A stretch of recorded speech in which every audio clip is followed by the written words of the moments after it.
All right. What's going on, everyone? This is Courtney Rollins back here with the Life and Transitions Expert Podcast. Also, founder and operator of Estate Pro Service and Do REI Deals. Essentially, all those platforms is where we try to help folks who are finding some distress in their space or in their life and helping them come up with solutions so they can generate income or solve some of those problems and or generate wealth, and usually through real estate. And I love these type of conversations, these podcasts, because this is a team sport, and one of the ways that I get better is by finding people who are doing it at such a high level, and that I can aspire to be like, and to pick their brain, as they say, and literally learn and leverage their experience. So I'm excited to have Derrick Hankins here today to discuss some of his journey, real estate journey, and some cool ways. You got to stay here, check it out. Some cool ways that he's generating passive income through things that people automatically already doing. So I look forward to that. So I'm going to go ahead and open up the space and say what's up to you, Derek. How's it going, man? Hey, brother. Nice to be on your podcast, Courtney. It's been being that we just met not too long ago. It's been a great relationship so far, brother, and I appreciate you having me on. Oh, this is awesome, man. Yeah. So if you can mind, just tell people like about yourself and who you are and how you entered the world of real estate. Sure. Well, Derrick Hankins, as you mentioned, full-time real estate investor out of Raleigh, North Carolina. Buy and hold, fix and flips, short-term rentals, creative finance, and do a little bit of those type of things. I've been doing this since 2007. I am a real big believer in networking with anybody in the space of real estate. So yeah, we love what we do. Hey, hey, he is not making. He's being a little humble with the history. You heard all those different things he's going into. We can go down any of those routes, but when he talks about networking and connecting, after our initial conversation, maybe 2 or 3 weeks ago, I mean, I had like several folks that you already connected me with has been, I think, going to be very fruitful relationships and hopefully mutually beneficial relationships. So I really appreciate that. Can you talk a little bit more about that? Because you do have a few large groups and that you help facilitate and work with. So can you mention to people a little bit about not about what you do there in those areas where you're facilitating spaces where investors and folks across the different boards can learn from each other and grow? Yeah, absolutely. So um, I am part of a huge real estate network. It's called the Real Estate Wealth Institute, and I've been tapped to handle our Real Estate Wealth Institute for the part of North Carolina, going from all the way from up to Henderson, all the way down to Fayetteville. And we do a meetup once a month, an in-person meetup with a network and chill, and then we do a power breakfast on the net on that. The Friday is the meet network and chill. The Saturday is the power breakfast to explain to you what we can do for you, or that networking group. And if anybody wants to, I don't really want to get into the networking group here because I did not let them know that I was going to be on this podcast. Ah, So got just, you. and I didn't even think about that, but I want to make sure that I respect all that. But you'll love the networking group. It's a no cost networking group. We make deals and we do a lot of things, and that's why it works for me. But on the other side of it, I'm out here in these streets creating relationships with realtors, with all types of, wholesalers, anybody that can bring me good deals. And I'm also helping people learn how to do this. And most of the time I don't charge. But because I want to see people excel, so I'm used as a person that you can lean on and say, hey, what do you think about this? So that's what I like to do because real estate is not just a hobby for me. I appreciate that. You say you've been doing this full time since 2008, you said? 2007? Yeah, no. I've been flipping houses since 2007, but Uh, full time, uh, 19, 18, somewhere around there. I got you. Okay, that's a pretty amazing right there, though, because not that much. I mean, longevity does speak to having certain principles and some tried and true practices. Now, I Absolutely. know people often probably come to you once they hear about what you do, and you said that you do help mentor and you help coach. But if somebody was just watching this for the first time and they've been thinking about other ways to generate income, maybe they read Rich Dad Poor Dad or something. What are some key things you would suggest they start off doing to get their feet wet and to hopefully encourage success on their journey? Well, one of the things I think is very important is to have a mentor. Um, there's a lot of people out here. The reason that there's so many people out here in the real estate is because nobody wants to listen to someone tell them. They want to get on YouTube and they want to find all these things out that they can do. But even if it's a Right. YouTube mentor, you still need someone to tell you, because once you get a one to tell you what to do and what not to do, because when you get a mentor, you get the benefit of knowing what they did wrong. So they can lead you onto the right path and say, okay, you don't want to do that, and this is why. You make your own decisions, but here's what's going to happen. I used to program this called an if-then statement. So the question is, if you do this, then this is possibility for that to happen. So, so yeah, so a mentor is a very important thing. And also not just a mentor, but also learn the craft, and figure out what you want to do. I mentioned the things that I do, but I didn't start off doing all of those. I started off flipping houses. That's all I knew how to do. When the crash hit, I didn't know how to do anything. I had to learn how to pivot. So when I learned how to pivot, I started getting into creative financing and things of this nature, understanding how to do lease options and, subject tos and all those kind of things, which is a great business model. But, then I knew what I wanted to get back to. So I slowly got back when the bank started acting right. I got back into doing what I did.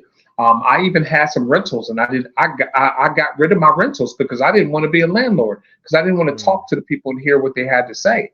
So I learned that that was not a smart thing to do. But at that time, I didn't know. I just knew what I wanted to do. So now, I have, buy and hold properties and things of this nature, and I do things in different states. But yeah, so I would say mentorship and learning the craft. Start off with what you're good at. And one of the other things is know your limitations.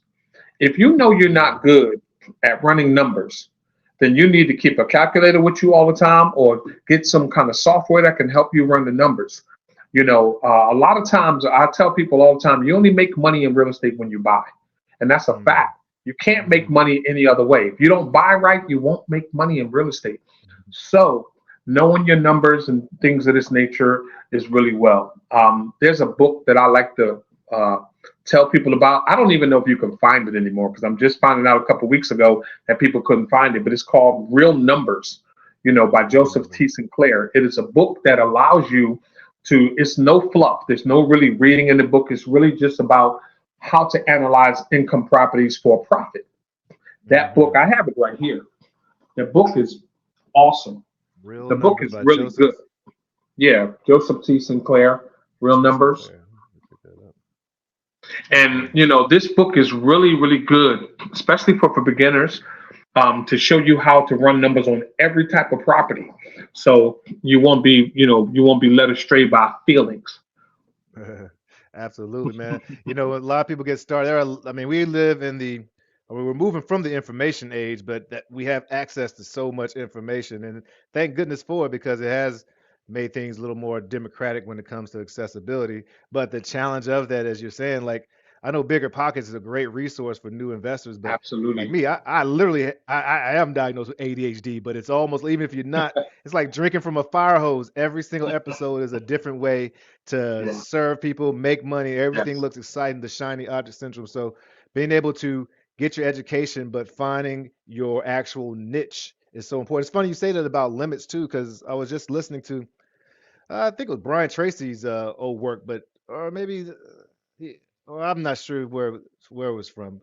Maybe it was Brian Tracy, but regardless, it discussed how actual having limits can give you more freedom, because when your choices are Absolutely. limited, when you are Absolutely. focused, you can penetrate more, as opposed to when you're scattered all over the place trying to do That's right. everything. And leveraging mentors, leveraging other folks to do things that might be necessary and stay in your lane is so important. And then you can expand out, like it seems like you've done. So how would you encourage somebody to know that they have the right type of mentor? Because there are a lot of gurus out here, a lot of people Yeah, selling, there's a a lot lot of of people, gurus. So sometimes it is, it's addition by subtraction. So you might go to one. You first of all, uh, going to pay for mentorship is okay.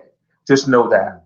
But when you find people that's charging these exorbitant amounts, and I'm not saying it's wrong to charge an exorbitant amount for whatever you get, but what you have to know is if you get a mentor, you want to make sure that everything that you and the mentor talk about, if it's a legal process. Now, I do a lot of mentorships just off the cuff. I'm not going to give you a piece of paperwork saying I mentor you and all that kind of stuff. But when you do find someone like that, you do a course or whatever, then what you want to do is you want to make sure it's going to serve you and know what you're going to get from the end of it. And then, are you ready to be actionable? Excuse me. Are you ready to be actionable? Because there's no reason for you to even start real estate or do anything if you just want to keep on kicking tires. You know what I mean? Right. If you want to kick tires, so let me say with this. All right. So if you don't have your credit right, get your credit right. If you don't have down payment, get your credit right, because there's an opportunity for you to buy, so you get gap funding so that you can get a down payment, or you can JV, but you got to know what you're talking about. So, get your credit right, get the learning right, and then start looking for deals. Now, figure out how to do the deals, get a book like Real Numbers or one of those type of books like that, so you'll know what you're talking about. And the most important thing though is don't be in a rush. Do not be do not, you don't have to be in a rush to, I know people who say, all right, so I got this and this, I got to buy a property next week. That's going to get you in a lot of trouble. So what you don't want to be is in a rush. You want to take your time and make sure you understand the nuances. So even with the situation that you do with probate. So I was watching some of your videos and I'm looking at it. I'm like, wow, there's a lot of nuances to this. But I know people who just jump out there. I'm gonna just go do probate. I know a realtor who does probate. He just runs out there and just does this, blah, blah, blah. But I don't know if he knows all the nuances that follow and what you should be doing and how to contact people and do things like this. Like I said, real estate is about networking. No matter what you do in real estate, you have got to network. Probate, you're networking, but you're networking with the owners and those type of people. What I do, I network with realtors, brokers, lenders, all that. But you just got to know how to network. Well, one question that I have is, I hear you saying, don't rush, and that is, it sounds like invaluable, advice.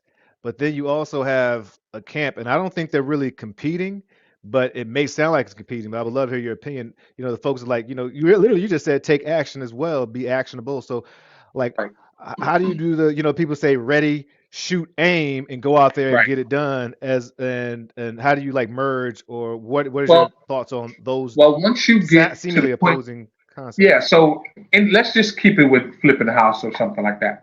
So let's just keep it with flipping a house. So if you want to flip a house, you got to first of all build your team. If you don't have a team, there's no point in you out there looking for properties if you don't have a team. Because it's not going to work. You're going to be scrambling and doing all these things, and then you're going to be wasting money. So the process of, finding a mentor to show you how to do certain things and talk you through certain things and talk you off the ledge sometimes, because a lot of times when people start real estate, they get emotional. And I tell anybody I talk to, don't get emotionally attached to any property. I've done it before. And I've been disappointed because I just this is great. Especially when I was new. I was like, oh, this is going to be great. I'm going to make so much money. But at any rate, so then you take your time and follow your, all this is leading up to, you got to have a system, bottom line.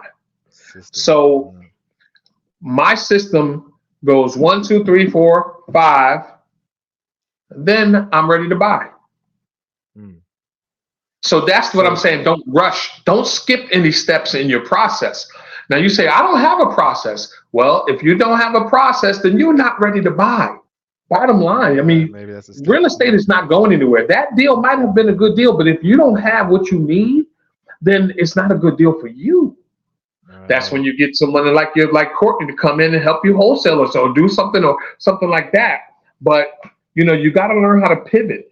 I tell people all the time, they say, well, what about this property? I say, well, what about the property? Well, is this a good property? I say, for what do you want? You talking about flipping? Exactly. You talking about wholesaling? Or are you talking about buy and hold? What are we talking about? Are you trying to, do some creative financing? What are we trying to talk about? Oh, I didn't think about that. Well, you got to think about that because anytime I get a deal, I have to run down what specific scenario was going to benefit me and what my, what my, what do they call it? What my exit strategy is going to be. Hmm.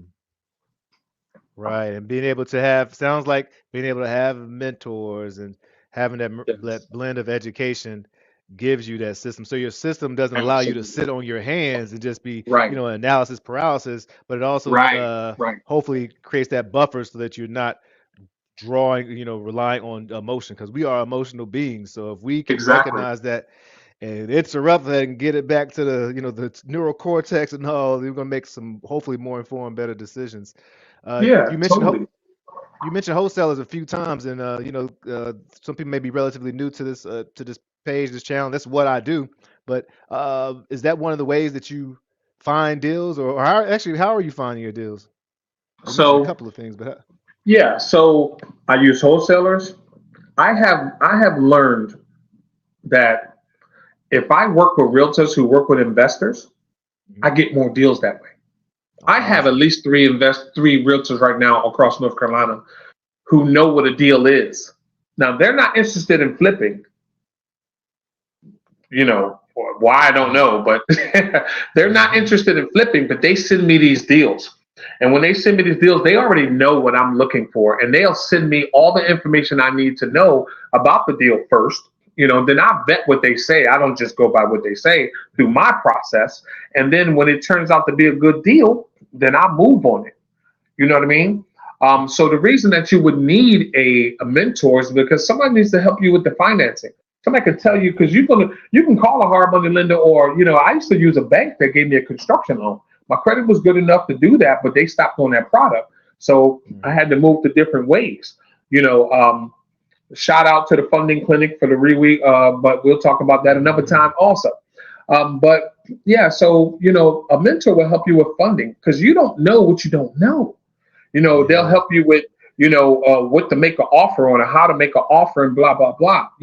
So part of your team, the realtor, your handyman, your contractor, and all these type of people are part of your team, and you've got to work together. So if you're trying to do what I do and you can't multitask, you're going to have a hard time.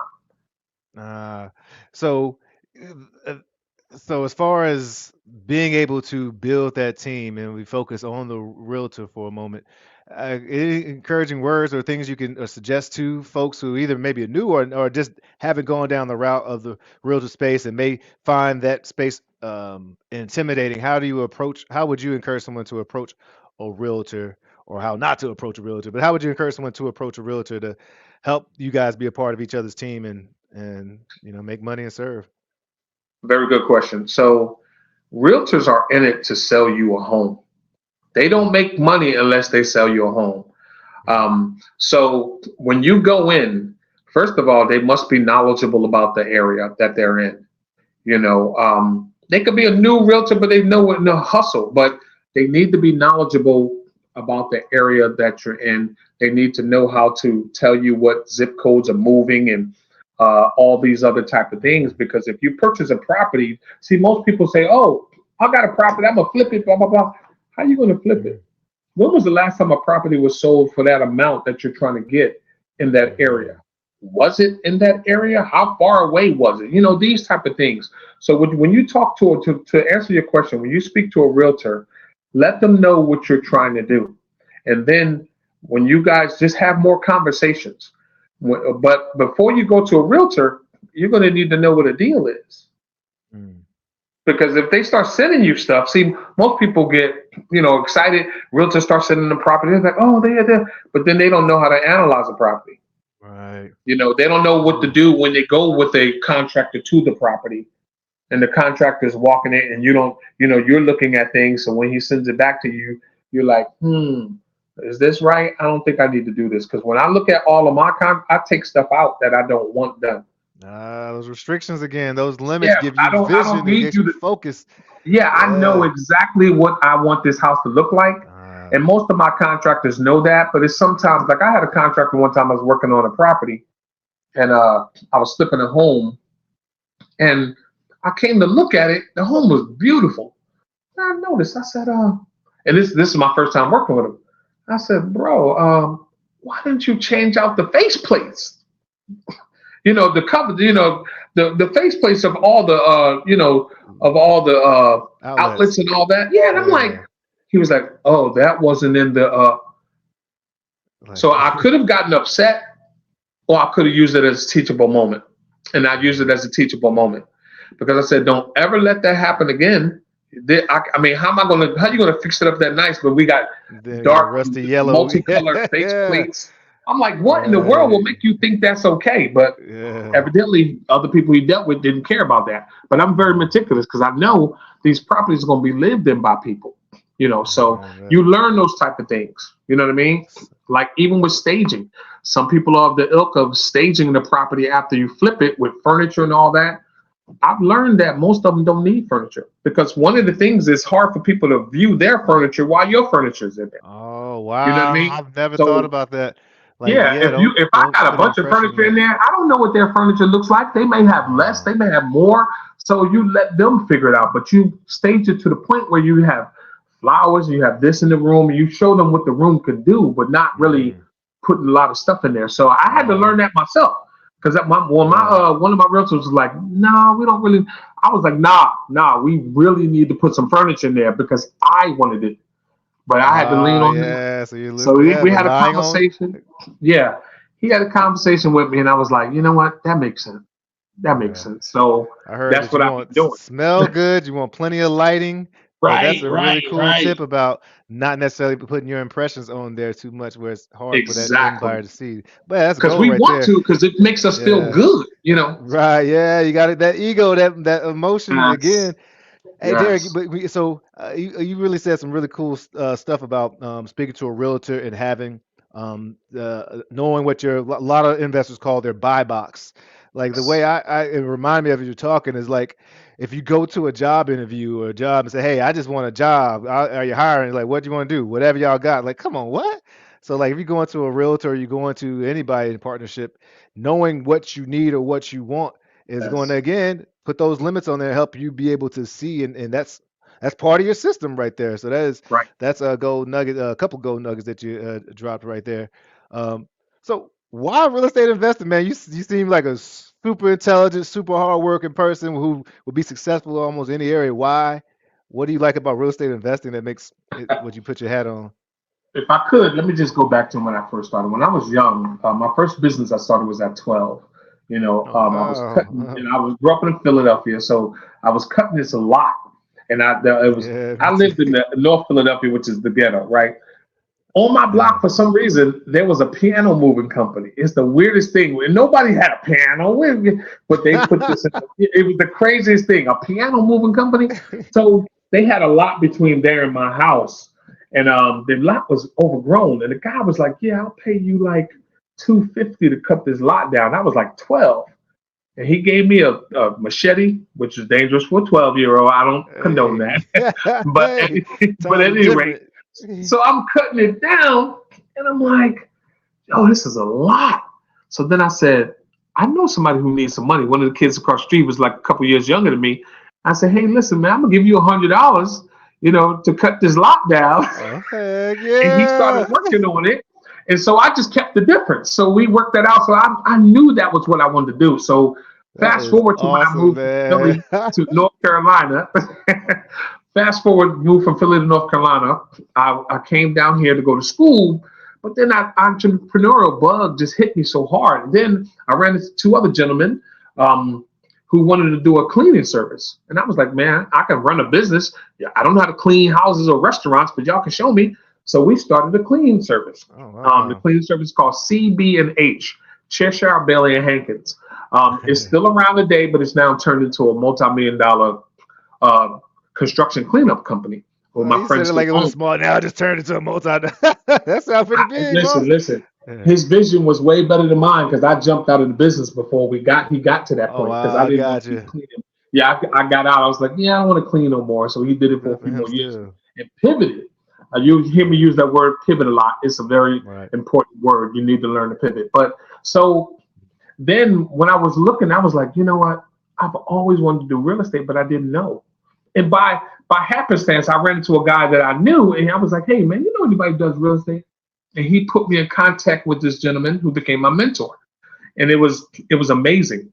I was there. I was flipping homes in Durham, North Carolina, downtown Durham, and it was crazy because those homes were like 25, and I was selling them for like 125, 130, putting like 20, Mm. 25 into them, making a killing.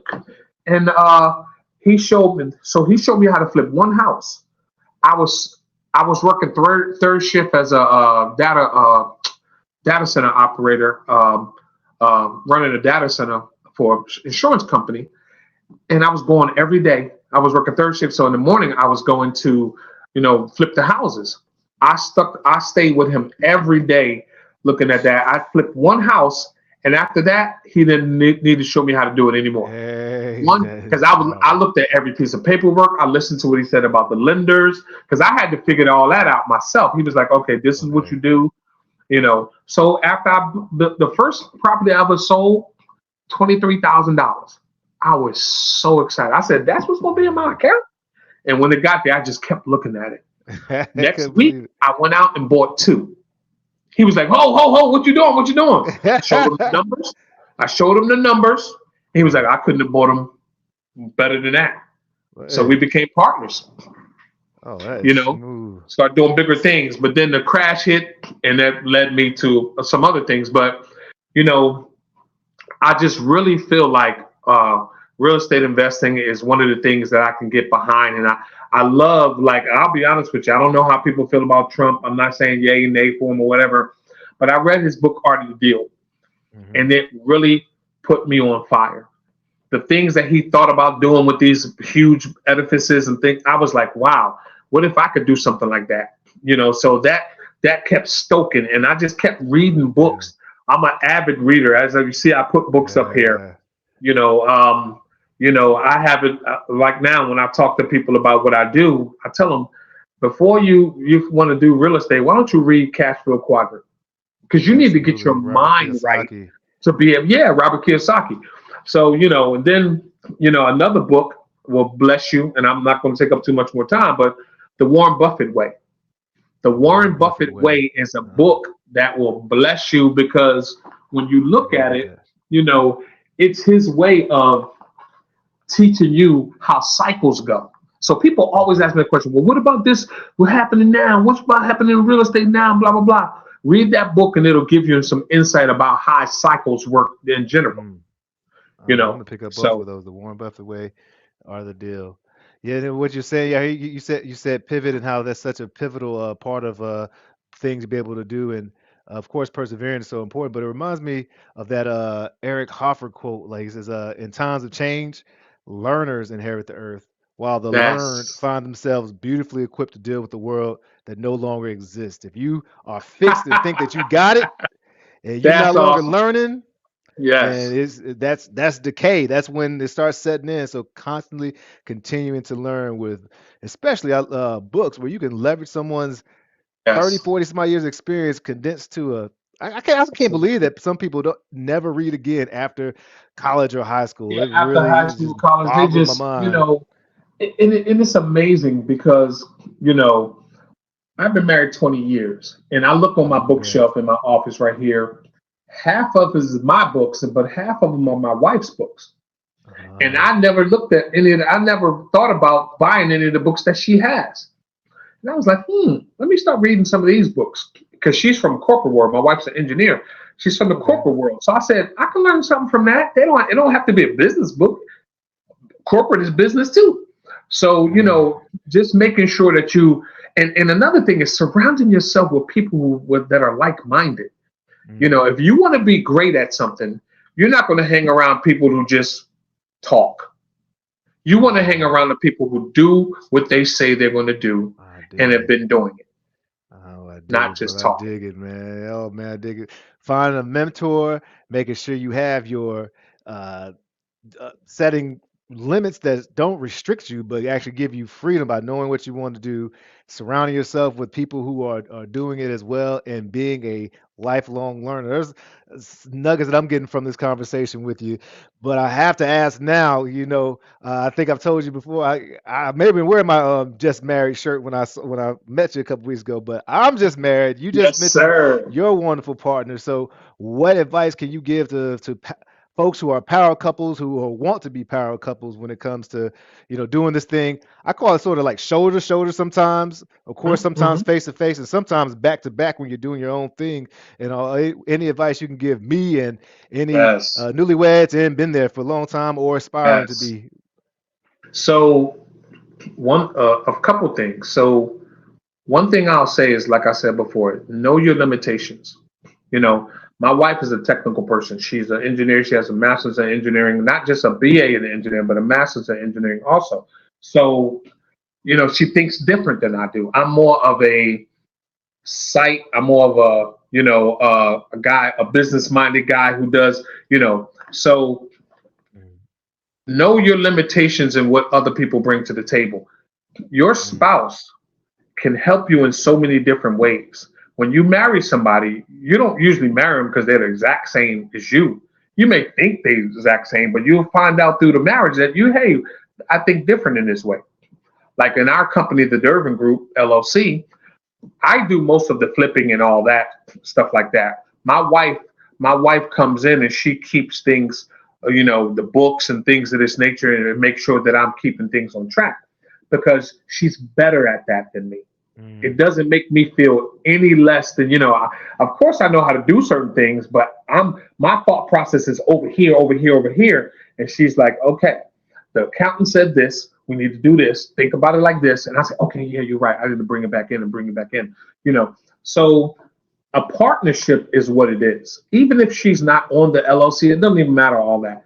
But a partnership, if you want a successful business, bring your spouse into it with you to let mm. them know what you are doing, Okay. even if they're Yeah. not interested. My wife, she's not into real estate like I am because she loves her job. She manages other engineers.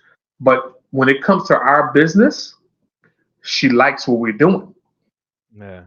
because it allows us to do other things, like help people with our foundation and things of this nature. So, being married is a plus. And sometimes people have communication issues. You're going to have that. Doesn't even matter. Doesn't even matter. Just come together and have just honest conversations. Yeah, that's what's up. Leverage I mean, the partnership becoming one anyways. You need to leverage that power that you guys have with each other. I appreciate that. So, Derek, how can people, if they want to reach out and connect with you, before you leave some last words and wisdom and advice, how can they connect with you if they want to chat with you later on outside of Yeah, this? I don't really have business cards. I don't deal with the public as much, but my email address is the Dervin Group at gmail.com. That's DERVINGROUP at gmail.com. Reach out to me, send me an email, and then we'll talk a little bit through email. Then we'll exchange contact information. I'm really willing to help a lot of people. I do not mind. Um, you know, you can also my number. Well, I'll let you reach out to court. Well, I tell you what. If you send me an email and we start talking and things, then we'll exchange contact information. I just don't want to, Absolutely. let give out the digits yet. No, I understand that. I completely understand that, the Durvine Group, and we'll at gmail.com, and we'll make sure those are in the show notes as well. Folks, if you have any interest in real estate investing in North Carolina, and we didn't even talk about some other ventures. He has some awesome ideas and plans and things that he's doing. He's not sitting on his hand at all. He's already, as you notice, has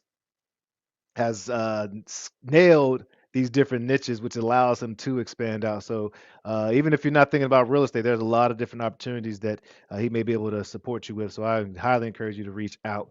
Is there any last words or anything? I want to be respectful of your time, but any last words or things you might say to folks or encourage folks or leave folks with?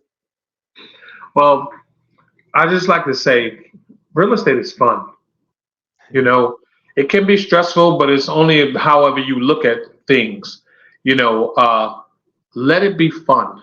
whatever business and whatever the part of real estate you get into, make sure it's something that makes you happy that you can do every day. Don't chase after the money. The money will come. Don't chase after the money. The money will come, and but if you're happy to get up, like every morning I get up and I say, "Wow, I can look at these houses. I enjoy it." You know, I enjoy it. But if you can't say that, then that's probably not for you because you don't want to buy a job or buy stress. Mm. Got to have some fuel to keep it going when those challenging times come. Well, Derrick Hankins, I really appreciate it. I'm going to stop the stream, but I still want to stay on and chat with you and all. So, folks, Dervine at gmail.com, Derrick Hankins. I always, on my Life and Transition Experts podcast, the same way, asking folks and encouraging folks to let their light shine. So cheers. That was awesome, man. That was